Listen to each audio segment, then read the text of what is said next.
Do you ever have the feeling that government should do more to combat climate change, that they should be supporting industry better and making sure the right decisions are made at the right time? Well, I'm here at the Paris Air Show 2025 and I've gone right to the source and met with Clean Aviation. Clean Aviation is the fund that was set up by the EU to make exactly that happen, to support sustainable aviation. Let's hear what they've got to say.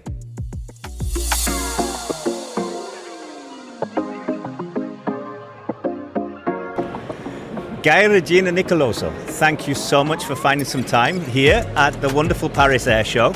And you're actually responsible for this fantastic trade fair booth. So firstly, I take my hat off to you. It's such a fresh and pleasant place to be. But do you want to tell the people who are listening who you are, who you work for, and what you do there? Absolutely. Thank you for this interview, for this opportunity. My name is Gaia Regina Nicoloso, and I work as a communication assistant at Clean Aviation, so I'm part of the communication team.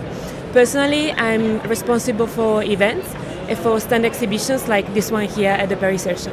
So for me, it's a great pleasure to be here. It's the second event that I'm doing in Paris, so it's the second edition of the Paris Air Show where I'm participating and being responsible for the stand.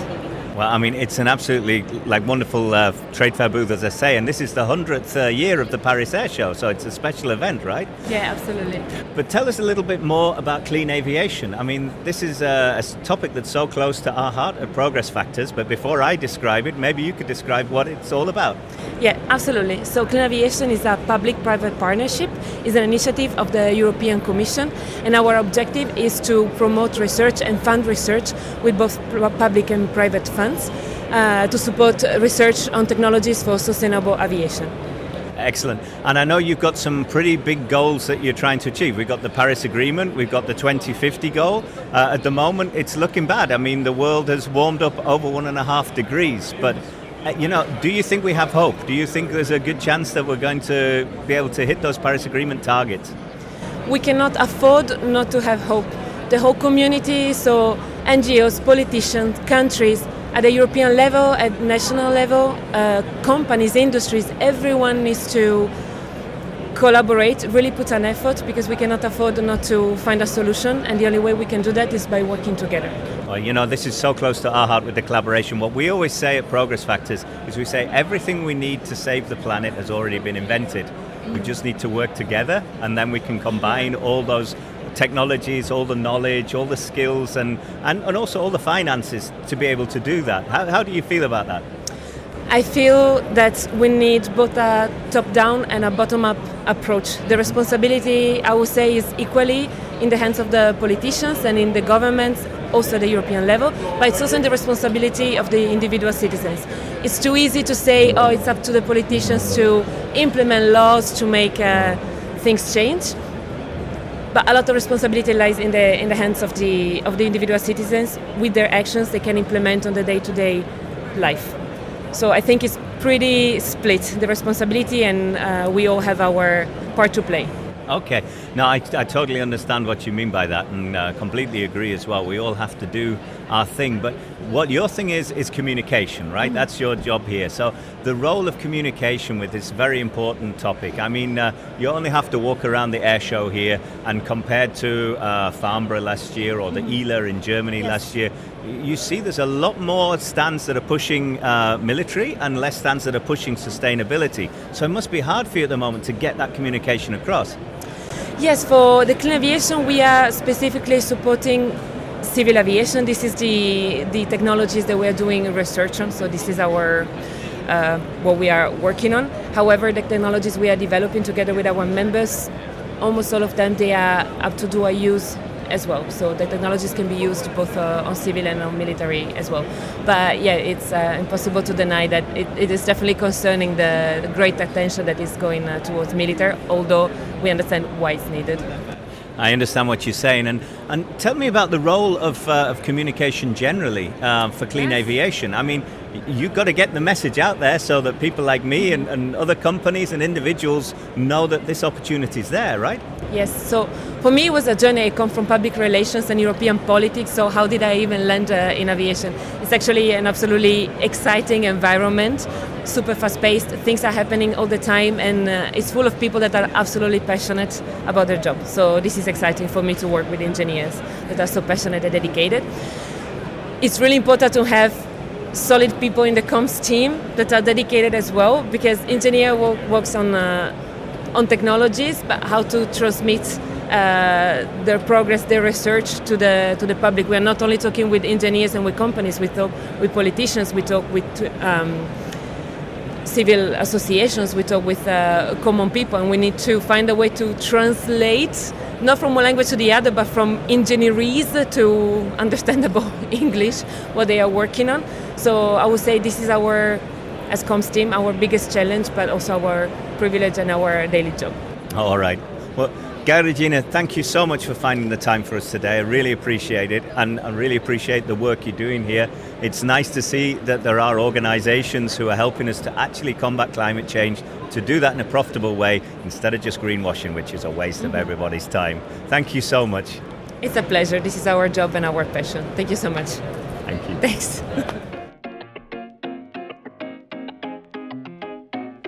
Sébastien Dubois, thank you so much for finding some time here at your wonderful stand for Clean Aviation at the Paris Air Show. Clean Aviation, who doesn't want that? Could you tell us a little bit more about who you are, the organization you work for, and maybe also how it all got started?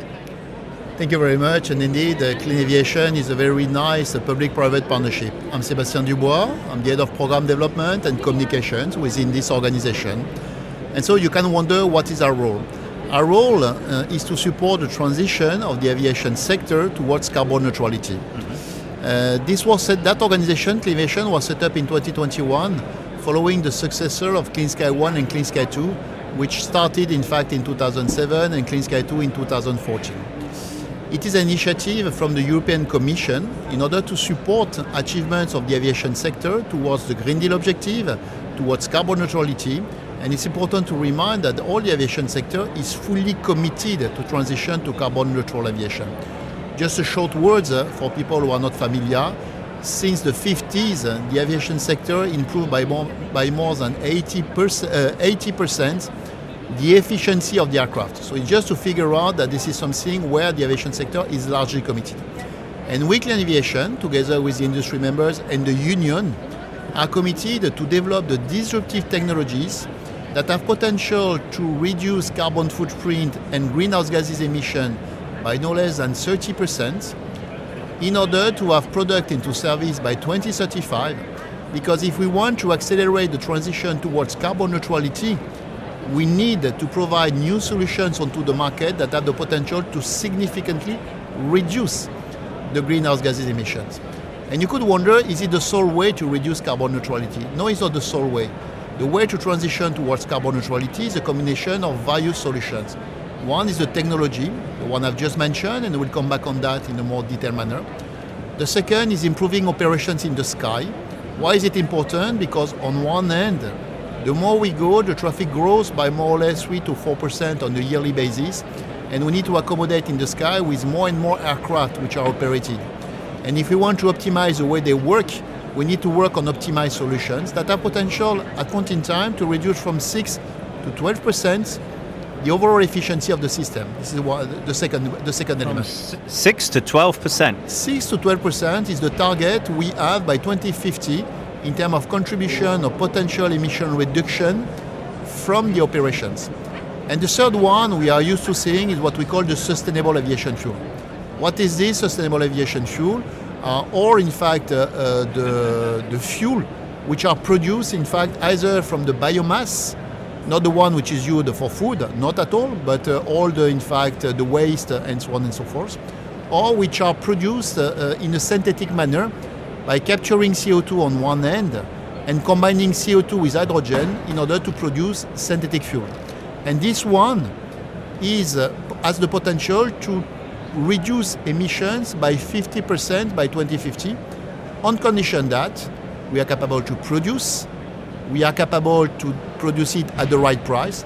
And so far, it's a big challenge because that fuel are 10 times more expensive than the existing one. And that's why the better savings is the energy that we do not use. This is why Clean Aviation is investing on technologies with potential to significantly reduce emissions and reduce consumption, and this is what we aim at. Absolutely, and this is a subject that's very close to our heart. So my company, Progress Factors, we actually were one of the sponsors of the IATA's very first Sustainable Aviation Fuel. It was the very first symposium that they organized, I think it was 2 or 3 years ago, meanwhile, in Madrid. And it was very interesting to be there. And you could hear about the SAF refineries that are required. I can't remember how many, but it was an enormous number, like 50 refineries. They take at least 5 years to build, and we need them by 2035, I believe, in order to hit the 2050 target. What I have to say, what I took away from that trade fair was everybody on a personal level was motivated. It was an absolutely exciting situation to be in an electric room where everyone said we have to do something. But it kind of felt a little bit like everyone was waiting for everyone else to do the first thing. The investors, the banks, the governments, the aircraft carriers, the leasing companies. Everyone was kind of waiting for somebody else to promise, we're going to buy all this fuel, okay, then we'll build a refinery. Or we need a price, okay, then we'll commit to buying the fuel. And it kind of went round in circles a little bit. How do you feel about that? Do you see any progress now? Your point is totally valid, in fact. There are a lot of people expecting the solution to come to the market in a magic way, but it will not happen in this way. Just one figure, 2024, 0.5% of the fuel was sustainable. So you see 0.5%. And so the way we need to do is to create market conditions for that sustainable aviation fuel to scale up and to develop at the right price. And for that, there are a combination of factors. Either you rely on the private investments and you expect from the market to provide solutions. This is not sufficient. What the European Union has done, they put in place a new regulation called Refuel EU, which has the objective to progressively put some sustainable aviation fuel mixed with the Jet A fuel in order to have a mix of two with a certain percentage. Objective is 2% by 2030. And to gradually increase the percentage up to 70% by 2050.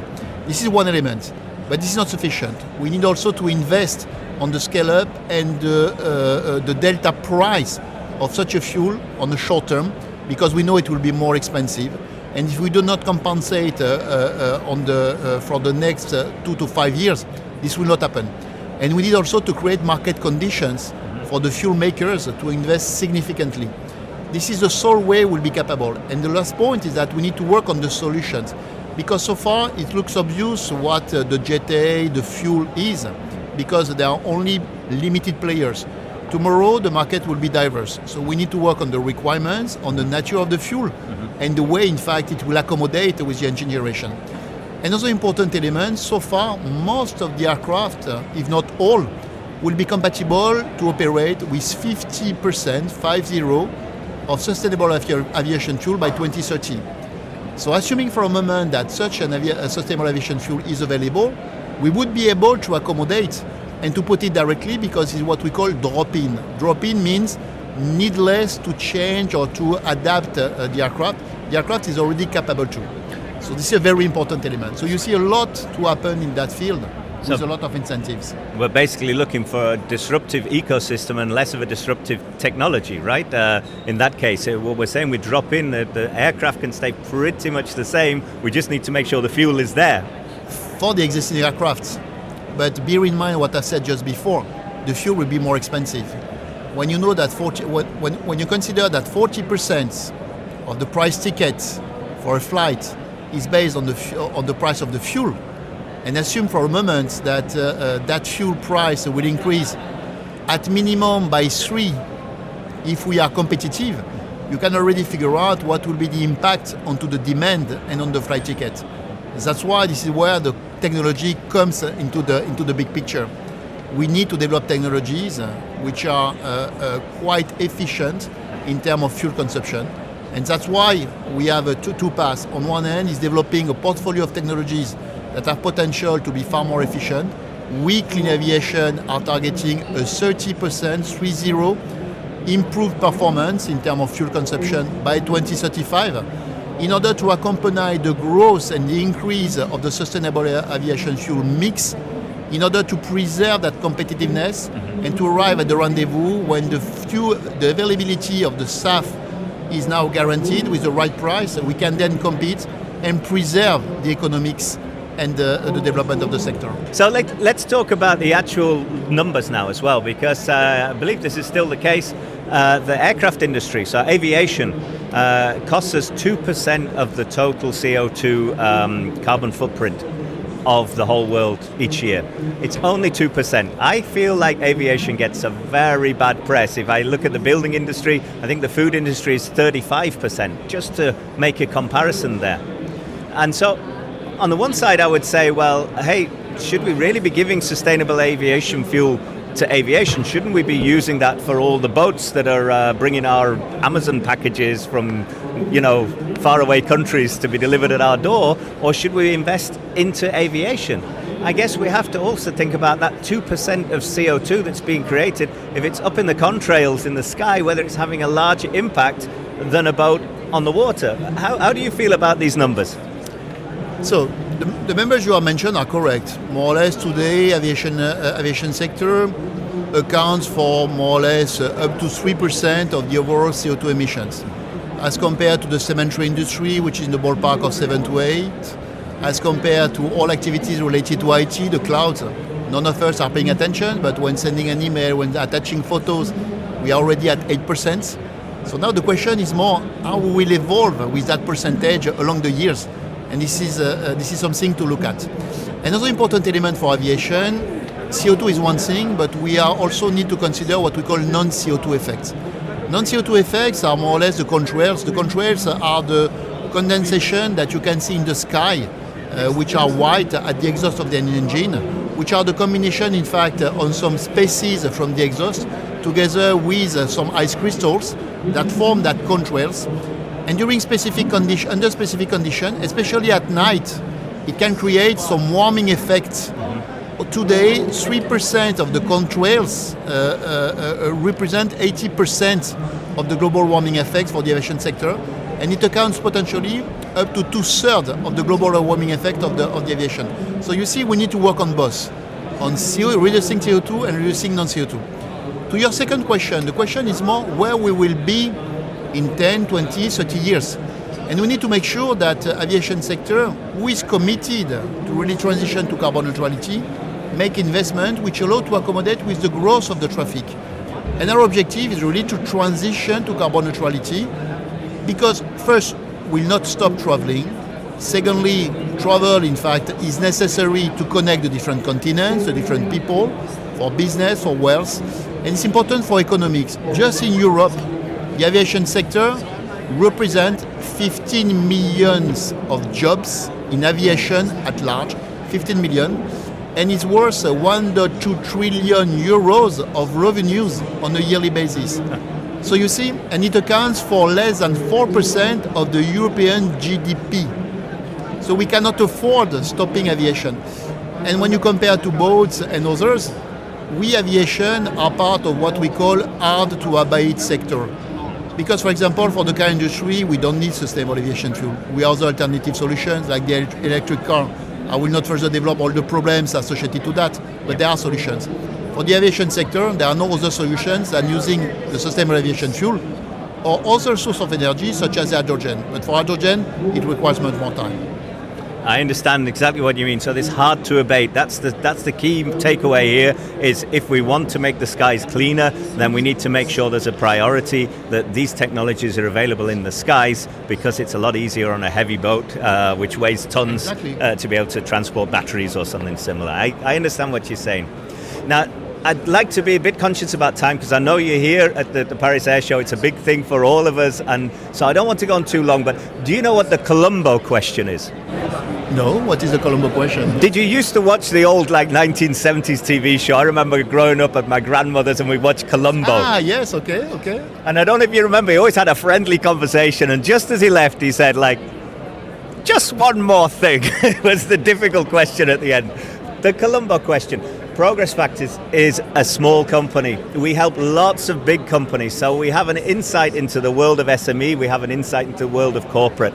We sometimes have the feeling in Europe that compared to, let's say, California, there's not enough done for the small, innovative companies, that it's too hard to get to this money, that there's always a bank and then another company and another company before you can actually get to be involved. We're specialists on something called OKR, and where we live in southern Germany, the state was looking to disrupt and to implement OKR and to change the world.